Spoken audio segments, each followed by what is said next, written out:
Welcome back to Satu Pilar Channel. Hari ini gue bakalan coba ngejelasin satu persatu karena banyaknya DM yang masuk bagaimana proses dari pembuatan unit food truck. Info dan lengkapnya jangan di skip videonya ya.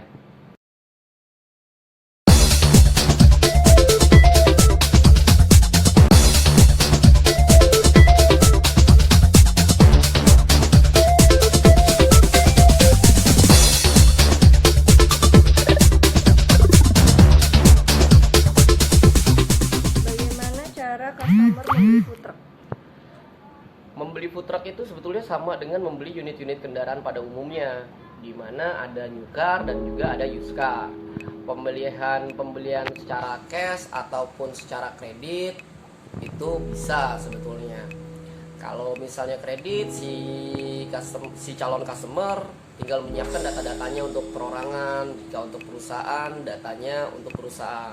Syarat dan ketentuan itu ada di masing-masing leasing ataupun perbankan yang mengatur. Pemilihan unit kendaraannya bagaimana sih Pak? Untuk pemilihan unit kendaraan sendiri biasa menyesuaikan dengan produk yang didagangkan oleh si calon customer. Dari segi masakan, dari segi cara mereka untuk mendapatkan market share-nya seperti apa. Jadi unit kendaraan itu nanti akan disesuaikan. Misalnya kendaraannya nanti akan memasak suatu masakan yang memang proses dari A sampai Z itu ada di dalam unit kendaraan, otomatis nanti unit kendaraan yang dibutuhkan itu adalah unit kendaraan yang ukurannya besar seperti truk 4 ban ataupun 6 ban.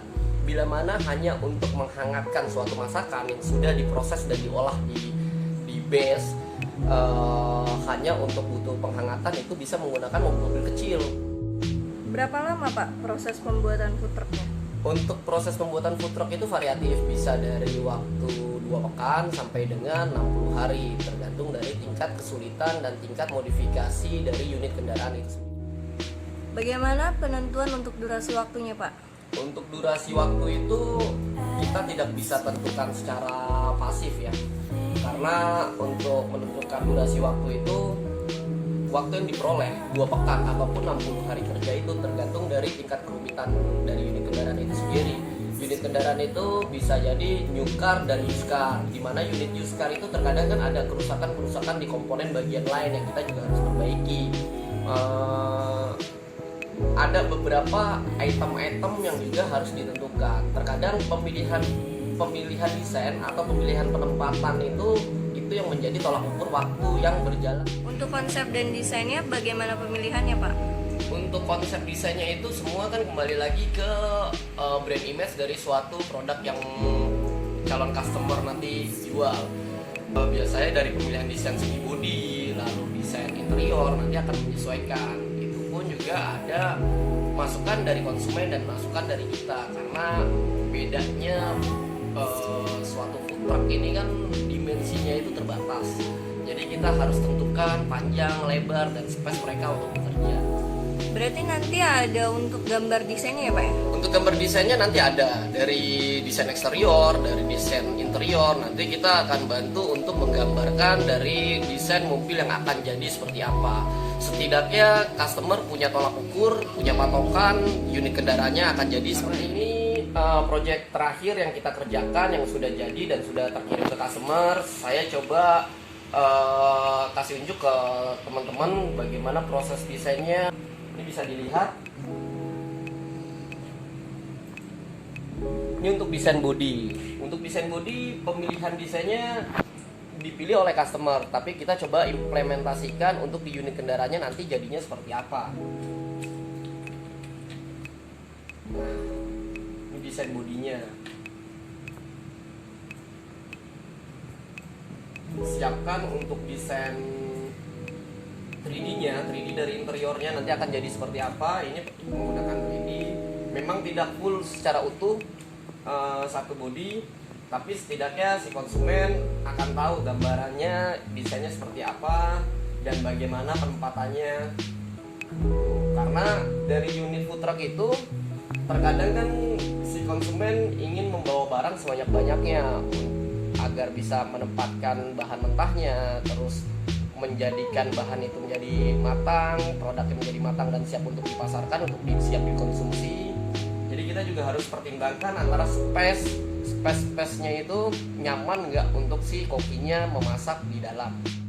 Untuk penentuan bahan biasanya dari mana sih Pak? Kalau untuk penentuan bahannya sendiri, untuk eksterior unit kendaraannya itu dari kami. Tapi untuk interiornya beberapa ada masukan dari konsumen. Terkadang kan konsumen memikirkan untuk jangka waktu ke depan agar lebih awet, seperti ingin menggunakan stainless. Tapi beberapa masukan dari kami, bila mana stainless kan sifatnya bisa menghantarkan panas ya. Jadi kita kasih masukan lagi ke konsumen, apakah stainless itu perlu dilapisi dengan isolasi agar panas itu tidak menyebar ke bagian luar. Bila mana terkena dari si kokinya sendiri kan akan berbahaya. Jadi space yang kecil agar bisa maksimal. Nah, itu sumbernya semua dari desain. Dari desain kita mencoba untuk seprofesional mungkin ya untuk menciptakan kitchen di dalam unit kendaraan itu. Dengan waktu yang cukup lama, step by stepnya itu seperti apa Pak? Jadi step by stepnya itu yang pertama adalah pemilihan dari unit kendaraan itu sendiri. Unit kendaraan sudah dipilih. Bila mana pengambilan kendaraan dengan sistem cash atau sistem kredit, silakan diproses. Setelah sudah unit kendaraan itu sudah diterima oleh konsumen, dikirimkan ke tempat kami, nanti kita sudah mulai memikirkan untuk apa produk yang dijual oleh si konsumen, terus desain bodi seperti apa, desain interior seperti apa. Jika sudah di ACC oleh pihak customer, kita udah mulai proses ke produksi. Setelah proses produksi, nanti kita juga cek lagi apakah semua material itu aman, komponen pendukung di dalamnya semuanya aman, instalasinya aman, seperti itu. Udah berapa lama sih Pak pengalaman pembuatan food truck ini? Kalau pengalaman pembuatan food truck kita sudah mulai dari 2014. Dari 2014 kita sudah mulai membuat food truck. Nah, di 2016 saya sudah mulai berdikari untuk menciptakan suatu produk food truck yang original produk, dari mulai bodinya hingga interior dalam hingga penempatannya itu semua kita kaji.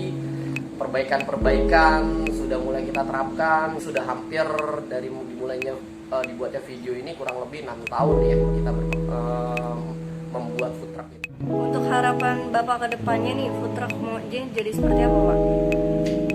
Untuk harapan ke depan dari unit food truck ini ya sebetulnya ini bagus ya untuk marketing itu bisa mendapatkan pasar, produknya itu bisa dikenal di lapangan luas. Jadi nggak ada yang perlu diragukan lagi sih sebetulnya untuk unit food truck ini. Karena daripada kita di suatu base di mana yang kita tidak bisa menjemput si calon konsumen pembeli ini, food truck ini bisa menjadi alternatif untuk merebut pasar dan porsi pasar yang lebih besar. Apakah tempat Bapak ini hanya menyediakan untuk food truck Pak?